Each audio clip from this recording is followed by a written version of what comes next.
Sue Bird and Diana Taurasi join me. And welcome back, ladies. Dee, last year you and me pissed off a whole state, I think. Let's try not to get anybody in trouble tonight. I think it's going to be a little easier conversation because this UConn team, and I was just talking to Gino about it, that first half, their defense, and either of you can take it, I felt like that set the tone and that won this game. What'd you all see?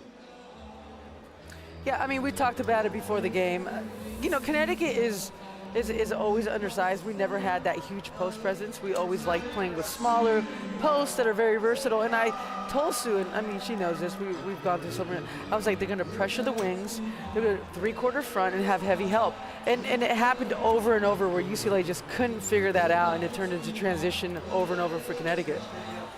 The first game, and obviously we're focusing on the game we just followed. We're going to show South Carolina's highlight in a bit. But, I mean, I feel like this South Carolina team, and we can get to what happened earlier this year, but what they did tonight, that felt like the best version of them after they had had some tough games against both Maryland and Duke. Sue, what did you see from Dawn Staley's team tonight? Yeah, a little bit of a bounce back. I think you made a good point. Their regional wasn't great, more so on the offensive end, but that's what makes them tough, right? Like, they're going to play good defense. They're going to attack you inside, and they're going to grind you down for 40 minutes. And then when the offense starts to come, like you saw tonight, that's what makes them a problem. So if we see that in the finals, it could be interesting. I get what Gino's doing. He's mad they won by 29. No, you're not. They went in and beat them and end a 71-game winning streak, and they do it decisively. But, Dawn gets to put that tape on and fire them up. What from that game, if anything, do you all believe kind of translates to Sunday? Anything similar that we might see from that game where UConn won decisively? It's going to be a completely different game. Whatever that game was, back in January, it's going to be a completely different game. I mean, both teams are playing in a different way, a different style. So whatever happened in that game, whatever you thought you can take and, hey, maybe we'll go back to that, that's not going to be there. Just like Maryland. It's not here right now. Kind of like that. Oh, there you go. I understand. I see what we're doing. Paige Beckers, I feel like she gets a chance to walk off appropriately given who she's been to this game.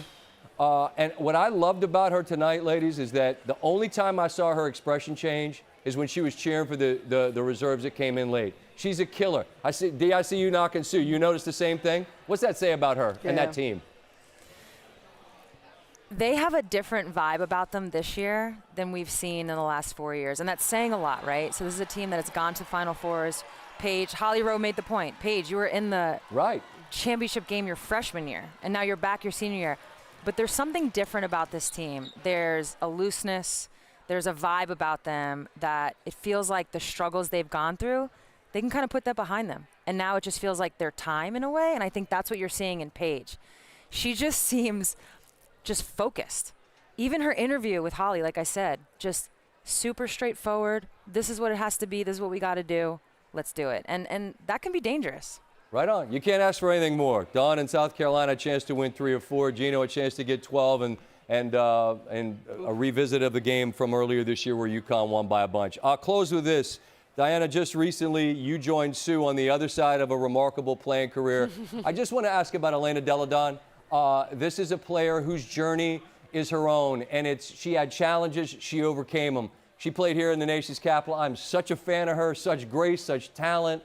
I just wonder how you all would frame the impact that she had on the game, both in college on that journey and then obviously in the WNBA as a champion. I mean, there's not many times in women's basketball when you think about a unicorn. And Elena, in a lot of ways, at the University of Delaware, when she got to the WNBA, she was so different to anyone else that played in the WNBA with her size, the way she would shoot it and defend. And what an amazing career. And sometimes we forget to think about the human part of it. Injuries is a big part of being an athlete.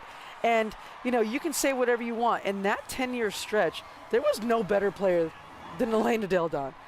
The most dominant player, the hardest to defend in the half court that we've probably seen. Absolutely. I feel lucky that I got to play with her because I got to see it firsthand. You always know what it's like when you have to play against a great player. It's a nightmare. But when you play with them, you really get to understand who they are, how they work, how they operate. And so I feel really thankful that I got to play with her because, like Dee said, I mean, so special, such a unicorn, and she really did it her way. Her game was unique to her. Her career was unique to her, and it is sad that the injuries got to her at the end. I guess that is sports, but something to be talked about is what could have been. Yeah. And that's how special she is. She's going to make us all wonder what could have been. But obviously, congratulations to her, of course. Yeah, but we celebrate what was. It's always a treat, Sue, Diana. Y'all are the best. I appreciate a little bit of time tonight. Y'all be well until next time, okay? Same. We'll see you, SVP. I appreciate you. Hey, I'll be at the Masters, too. Hit me up. All right, you got it. I'm down there. I'm easy to spot. Sue Bird, Diana Taurasi joining us on what is quite a night